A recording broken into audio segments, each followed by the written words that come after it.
आरोपी चोरी के इरादे से घर में घुसा था। इसी दौरान सैफ के साथ उसकी हाथापाई हुई। मुंबई पुलिस की 17 टीमें आरोपी को पकड़ने में लगी हुई हैं और जांच भी कर रही है। महाराष्ट्र सरकार और मुंबई पुलिस पूरे एक्शन में है, लेकिन पाकिस्तान ने इस मुद्दे को हिंदू मुस्लिम एंगल दे दिया है। सैफ पर हमले को लेकर पाकिस्तान के पूर्व मंत्री फवाद चौधरी ने यह कहा है कि भारत में मुस्लिम एक्टर्स को जान का खतरा है। हिंदू महासभा का नाम लेकर फवाद चौधरी ने यह भी लिखा कि भारत में मुस्लिम एक्टर्स सुरक्षित नहीं है। पाकिस्तान ने मामले को हिंदू मुस्लिम रंग देने की साजिश रची है। भारत के मुसलमानों को भड़काने की साजिश रची जा रही है। हालांकि फवाद चौधरी अपने पोस्ट को लेकर सोशल मीडिया पर बुरी तरह से ट्रोल भी हो रहे हैं।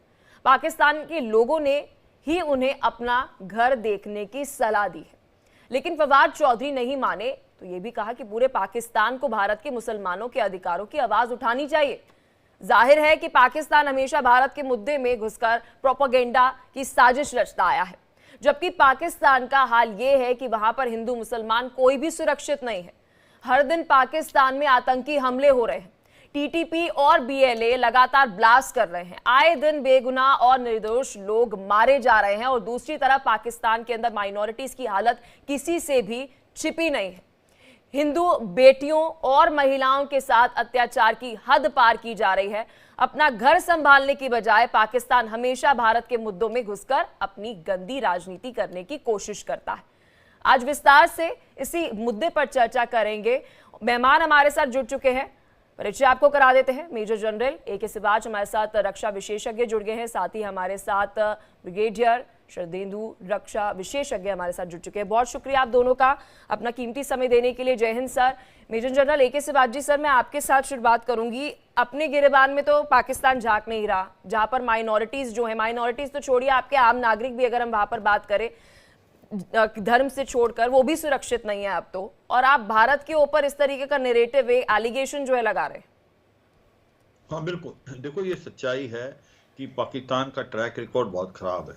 जब पाकिस्तान और भारत दो अलग अलग देश बने थे 1947 में, तो वहाँ पर माइनॉरिटी जो थी 22% थी, जिसके अंदर हिंदू भी थे, सिख भी थे, ईसाई भी थे, और मगर आज वो घट के 1.2% रह गए।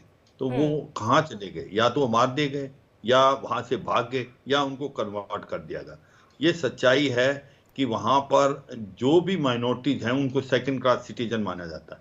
यही नहीं, जो अहमदिया हैं उनको ये नॉन मुस्लिम मानते हैं, और एथनिकल वायलेंस जो है सुन्नी और शिया में भी बहुत ज़्यादा है।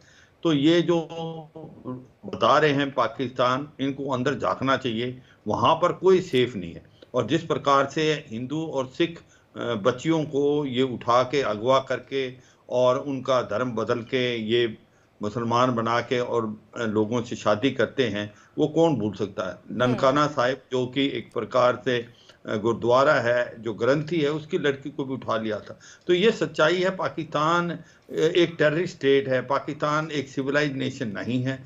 जिस प्रकार से पाकिस्तान दूसरों को लेक्चर देता है, उनको अंदर झाँक के देखना चाहिए। आज वहाँ पर माइनॉरिटी जो है वो मुझे नहीं लगता सेफ है। और ये भी सच्चाई है कि जो इनकी अंदरूनी प्रॉब्लम चल रही है, चाहे वो बलूचिस्तान में चल रही है, चाहे वो गिलगित बाल्टिस्तान में और पीओजे के में चल रही, वो भी दिखलाता है कि जो मेन स्ट्रीम में नहीं है, पंजाबियों के लिए ही पाकिस्तान है। बाकियों के लिए मुझे लगता नहीं कि कोई ज़्यादा तवज्जो दिया जाता है। जिस प्रकार से बलूचीज हैं, जिनको इन्होंने 1948 के अंदर ज़बरदस्ती अपना हिस्सा बनाया था, आज उनकी हालात देखें। सबसे बड़ा प्रोविंस है और सबसे बड़ा रिच है रिसोर्सेज में, चाहे जिंक है, कॉपर है, ऑयल है, गैस है, मगर सबसे पुअर है रहने वाले हिसाब में। क्योंकि सच्चाई ये है कि वहाँ के जो रिसोर्सेज हैं वो पाकिस्तान खुद ले जाता है। अब उसने चाइना पाकिस्तान इकोनॉमिक कॉरिडोर बना दिया, अब वो चीन भी एक्सप्लॉइट करता है। ग्वादार के अंदर एक नेवल पोर्ट बना दिया है, वहाँ पर जो स्थानीय लोग हैं वो अपने जो बोट लेके जाते थे समुद्र में, वो भी नहीं जा सकते। तो ये तो इन्होंने हालात किए हैं बलूचिस्तान में। खैबर पख्तूनख्वा में आप जानते हैं कि हालात क्या हैं। जो पश्तून हैं वो नहीं रहना चाहते पाकिस्तान के साथ, डूरन लाइन मानता नहीं अफगानिस्तान, शरिया लो लाना चाहते हैं, तो वहाँ वैसे हालात खराब हैं। और पीओजे के और गिलगित बाल्टिस्तान कह रहे हैं लोग, हमें इन्होंने 77 साल झूठ बोला कि भारत के अंदर जो जम्मू और कश्मीर है उसकी हालात खराब हैं, ह्यूमन राइट वायलेशन है। अब उनको सोशल मीडिया से पता लग जाता है। अब आप मूर्ख तो बना नहीं सकते कि भारत का जम्मू कश्मीर कहां से कहां पहुंच गया। वहां पर एक वाइब्रेंट डेमोक्रेसी है, district development council election, panchayat election, उसके बाद लोकसभा इलेक्शन और अभी असेंबली इलेक्शन, और अब वो प्रोग्रेस के में जा रहा है। और पाकिस्तान वाला जो पीओजे है वहां पर खाने को दाने नहीं, पीने को पानी नहीं, 2 साल से लोगों को पेंशन नहीं मिली है। तो वहां लोग सड़कों पे खड़े हुए हैं, चाहे वो मुजफ्फराबाद, कोटली, जांगड़, दनियाल, बाग, पाकिस्तान वाला, पुंछ, चक्का जाम, शटर डाउन है। वो इसलिए है कि उनको वो सेकंड क्लास सिटीजन मानते हैं। वहां कोई प्रोग्रेस ही नहीं की इन्होंने पीओजे में। और एक सबसे बड़ी दुख की बात है, जो कृष्ण गंगा नदी, जिसको भारत कृष्ण गंगा बोलता है, पाकिस्तान उसको नीलम बोलता है, जी। वो मेन सोर्स ऑफ वाटर है पीओजे का। उसका मुंह मोड़ के इन्हें पंजाब की तरफ कर दिया। मंगला डैम में बिजली पैदा होती है जो कि पीओजे में है, मगर वही बिजली पहले जाती है पंजाब में और फिर वापस आती है। उसका रेट जो है 77 रुपए पर यूनिट है। तो ये सच्चाई है। हालात इतने खराब है पाकिस्तान में, ना माइनॉरिटीज वहां पर सेफ है। सर, मैं एक रिएक्शन शरदेंदु सर से भी लेना चाहूंगी। सर, क्या कहना चाहेंगे कि हम ये समझे कि इस वक्त पाकिस्तान के अंदर पॉलिटिकल मुद्दे नहीं है, या देश के अंदर उनके पास मुद्दे नहीं है कि उन्हें अब उधार पर लेने पड़ रहे हैं फेक प्रोपागेंडा भारत से, कि हमारे देश में भी राजनीति के लिए कुछ मुद्दे जो है वे होने चाहिए पोस्ट करने के लिए? देखिए, पाकिस्तान का जो अस्तित्व है वो हमेशा से हिंदुस्तान के बरखिलाफ जाता रहा है। और जिस तरीके से फवाद चौधरी ने स्टेटमेंट दिया हुआ है, उनके पूर्व मंत्री हैं, ये एक भड़काऊ बयान है। इस बयान को ज्यादा तूल देने की जरूरत नहीं है। जो हिंदुस्तान में वो एक क्राइम है, और क्राइम पूरे वर्ल्ड में कहीं ना कहीं कुछ ना कुछ हो रहा है। इसको एक रिलीजियस कलर देना कि मुस्लिम अभिनेता के अगेंस्ट इस तरीके का अटैक हो रहा है हिंदुस्तान में, एक भड़काऊ बयान है। कहीं ना कहीं वो हिंदू मुस्लिम सेंटिमेंट को प्ले करना चाह रहे हैं। और ये इसकी देखिए, इस तरीके के बयान तमाम आएंगे, तमाम तरीके के लोग, क्योंकि उनका मकसद है कि हिंदुस्तान में इस तरीके की भावनाएं पैदा कर दी जाएं जिससे कि हिंदू मुस्लिम लड़ते रहें। और साथ में मुस्लिम ब्रदरहुड का वो इस रीजन में एक सोल, जो एक कंट्री है जो उनकी देखभाल करेगा, वो पाकिस्तान अपने आप को ऐसा मानता है। इसी के तहत उसने देखिए बांग्लादेश में भी अपनी मिलिट्री मदद जारी रखी है, जिसमें वो बांग्लादेश आर्मी की मिलिट्री ट्रेनिंग कराएगा। और ये हुआ कब? हुआ ऐसे समय में जब तालिबान और टीटीपी पे किसी भी तरीके का पाकिस्तान का कोई कंट्रोल नहीं है, और कहीं ना कहीं अफगानिस्तान हिंदुस्तान के समकक्ष आके और दोनों में कॉपरेशन चल रहा है। अफगानिस्तान ने बोला कि हिंदुस्तान के अगेंस्ट किसी भी टेररिस्ट एक्टिविटी को वो अपने सरजमी पे नहीं परमिट करेगा।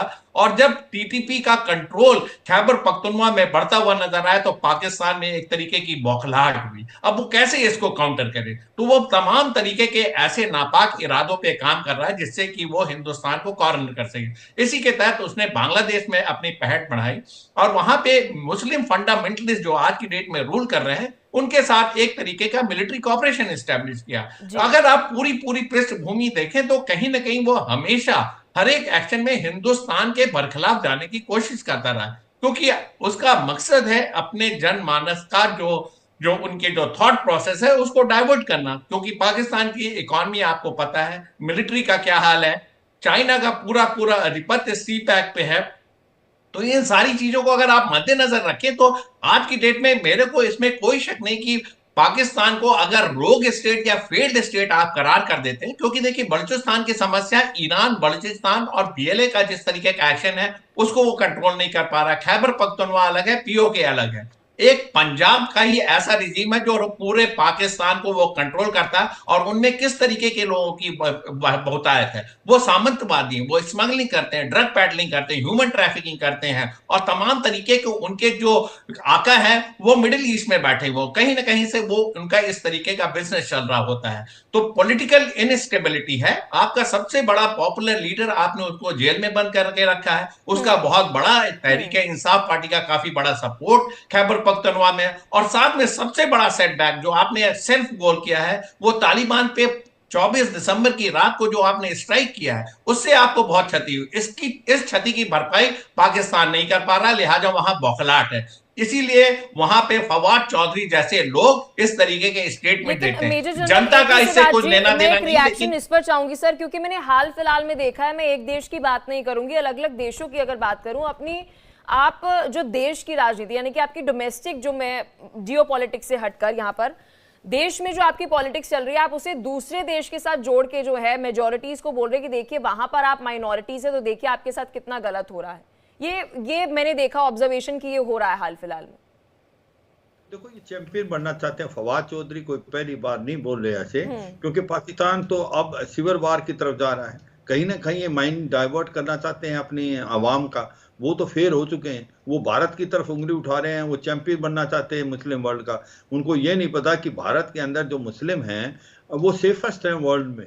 और जब भारत आज़ाद हुआ तो 15% थी मुस्लिम पॉपुलेशन, आज वो बढ़ के 18% हो गई। और ये भारत के अंदर एक प्रकार गुलदस्ता है, हिंदू मुसलमान सिख ईसाई वो सब एक मज जो सारे के रहते हैं, इकट्ठे रहते हैं, प्यार मोहब्बत से रहते हैं। जिस प्रकार से भारत की फौज रहती है, इसी प्रकार से भारत के अंदर एक डेमोक्रेटिक कंट्री है। भारत के अंदर रूल ऑफ लॉ चलता है, कॉन्स्टिट्यूशन जो है वो सुप्रीम है।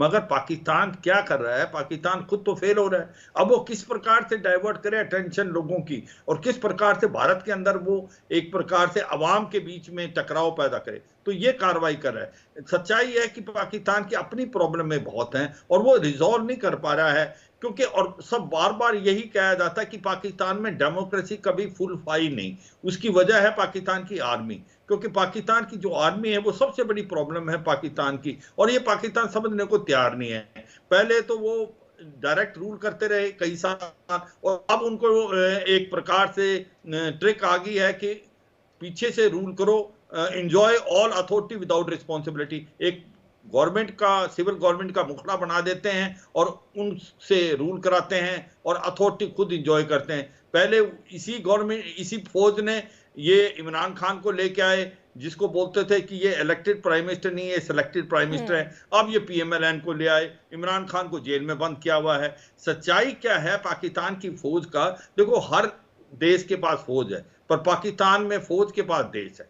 वहां पर असली पावर जो है वो इस्लामाबाद से नहीं, वो रावलपिंडी से होती है। तो ये सच्चाई है, गरीब देश अमीर आर्मी। और ये भी सच्चाई है और सबसे सर हंसने वाली बात तो ये कि वो पाकिस्तान बोल रहा है जहां पर आपकी माइनॉरिटीज तो सुरक्षित है ही नहीं, वहां पर जो मेजॉरिटीज भी हैं उसके अंदर भी वो कहते हैं कि हमारे जो रीजन में हम रहते हैं वहां पर हमारे साथ भेदभाव हुआ है।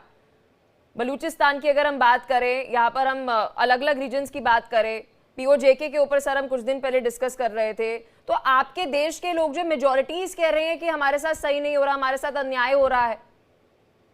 हाँ बिल्कुल, इसमें कोई शक नहीं। देखो, वहां पर हो क्या रहा है कि आपने बहुत ठीक बोला, पंजाब के अलावा बाकी सारे प्रांत कह रहे हैं कि प्रोविंस जो कह रहे हैं हमारे साथ आप सेकंड क्लास सिटीजन की ट्रीट करते हो। खैबर पख्तूनख्वा जल रहा है, वो पश्तून नहीं रहना चाहते, वो शरिया लॉ लाना चाहते हैं। बलूचिस्तान लिबरेशन आर्मी में एक जेन्युइन फ्रीडम स्ट्रगल है। इस बलूचिस्तान को मुझे अपने व्यूअर्स को बताते हुए बताया कि वो कभी भी पाकिस्तान में नहीं मिलना चाहता। 1948 में जबरदस्ती पाकिस्तान ने हमला करके इनको जोड़ा है। तो वहां पर तो इतने लोग हैं अगेंस्ट, 20,000 के करीब जो यूथ है वहां गायब कर रखा है। एक्सप्लॉइटेशन भी इतनी हद की है कि वो आज लोग चाइना पाकिस्तान इकोनॉमिक कॉरिडोर को नहीं बनना देना चाहते। इसलिए जो फ्रीडम स्ट्रगल है बलूचिस्तान लिबरेशन आर्मी की, वो बहुत सक्रिय है। अब आप आ जाएं सिंध के अंदर, वहां के लोग भी कहते हैं कि हमारे को एक प्रकार से जो ट्रीटमेंट है वैसी नहीं मिलती जैसे पंजाब की मिलती है। जो पंजाब है उसके अलावा सारे इलाकों में प्रॉब्लम है। और आपको POJK और गिलगित बाल्टिस्तान में तो आप देख लिया, गिलगित बाल्टिस्तान में जो शिया पॉपुलेशन है वो तो पहले ही कहते थे हमें सेकंड क्लास सिटीजन बना दिया इन्होंने। अब वो कहते हैं कि स्कार्दू से लेके कारगिल वाला रास्ता खोलो, क्योंकि कारगिल बटालिक में हमारी शिया पॉपुलेशन है।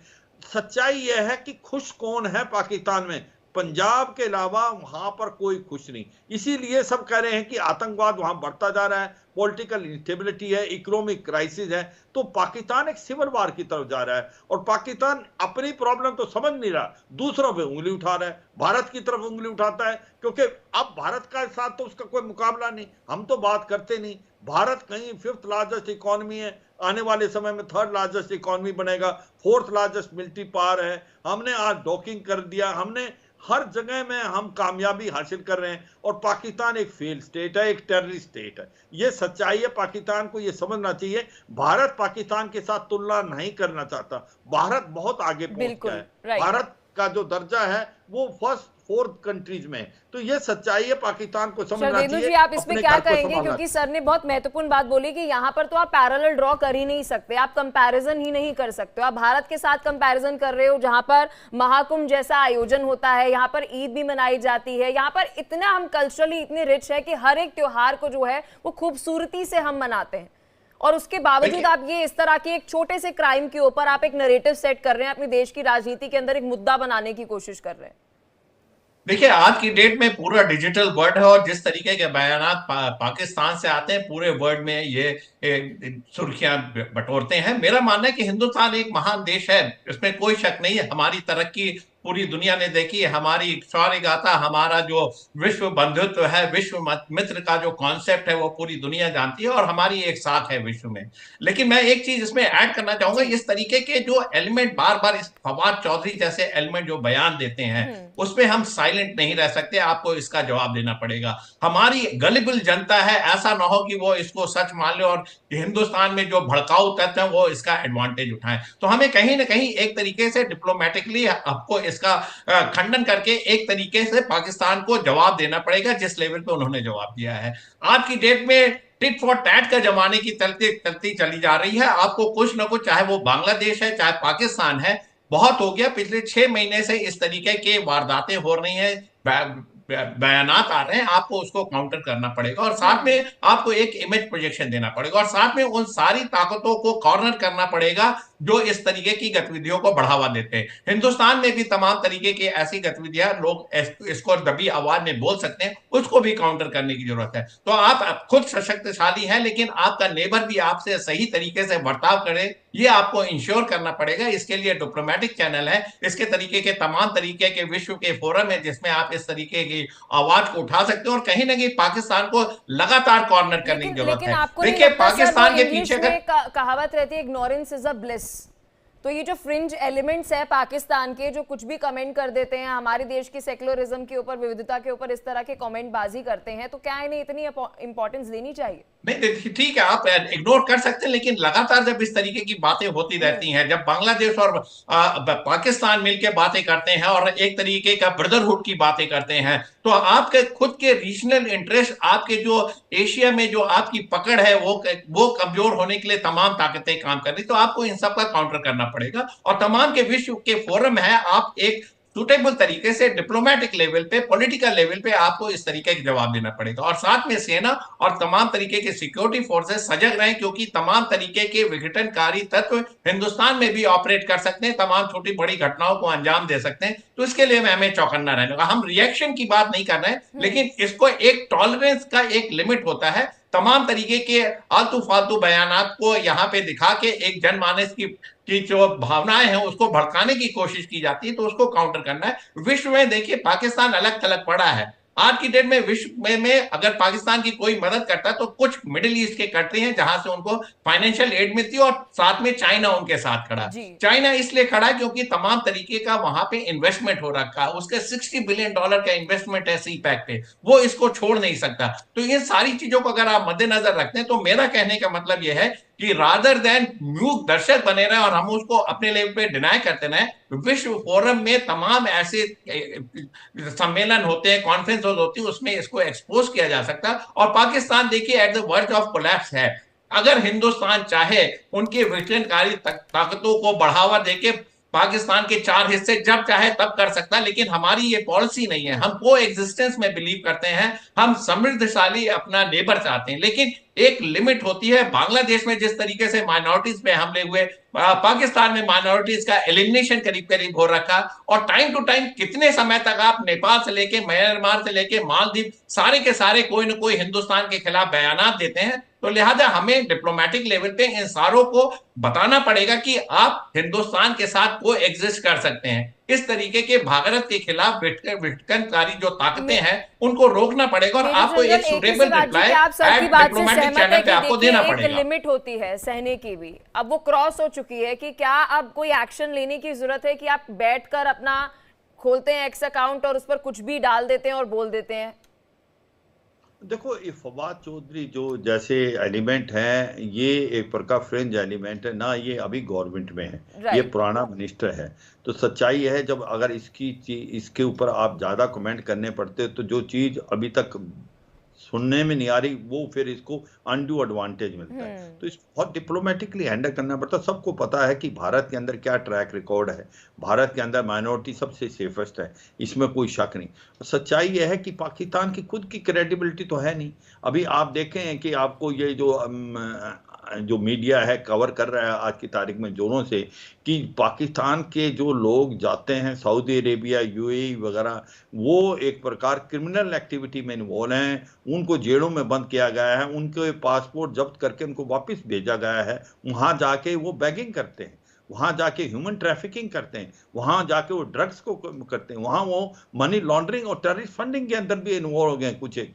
तो ये सच्चाई है, पाकिस्तान का ट्रैक रिकॉर्ड इतना खराब है, और पाकिस्तान की जो पॉलिटिक्स है वो भी मुझे लगता है कि आईएसआई डोमिनेटेड है। वो देखते हैं कि उनको बताया जाता क्या करें। अभी फवाद चौधरी जैसे पीटीआई है, बिल्कुल ठीक है, इमरान खान एक बहुत ही आज की तारीख में पॉपुलर लीडर हैं, डेमोक्रेसी ने अगर उनको इलेक्ट किया है तो उसको मौका मिलना चाहिए। मगर हो क्या रहा है, ये स्टेटमेंट जो पास करते हैं ये डोमेस्टिक कंजम्पशन के लिए ज्यादा है। बिल्कुल बिल्कुल सर, मैं इस बात से सहमत हूं कि आप अपनी डोमेस्टिक राजनीति के लिए इस तरह के कमेंट कर रहे हैं। सर बहुत शुक्रिया आप दोनों का, आपने कीमती समय दिया, विस्तार से इस मुद्दे पर बात की। तो देखिए बेहद महत्वपूर्ण हो जाता है कि पाकिस्तान में बैठे जो भी पॉलिटिक्स में कई सारे लीडर्स हैं जो सत्ता में भी नहीं है, फवाद चौधरी जैसे नेता, वो इस तरह के कमेंट कर रहे हैं। भारत की विविधता जो इतनी खूबसूरत है उस पर कमेंट करते हुए नजर आ रहे हैं, सैफ अली खान की इस घटना से जोड़ते हुए। विस्तार से आज इसी मुद्दे पर की चर्चा यहाँ रुक रहे हैं, छोटे से ब्रेक के लिए जल्द हो रहे हैं हाजिर।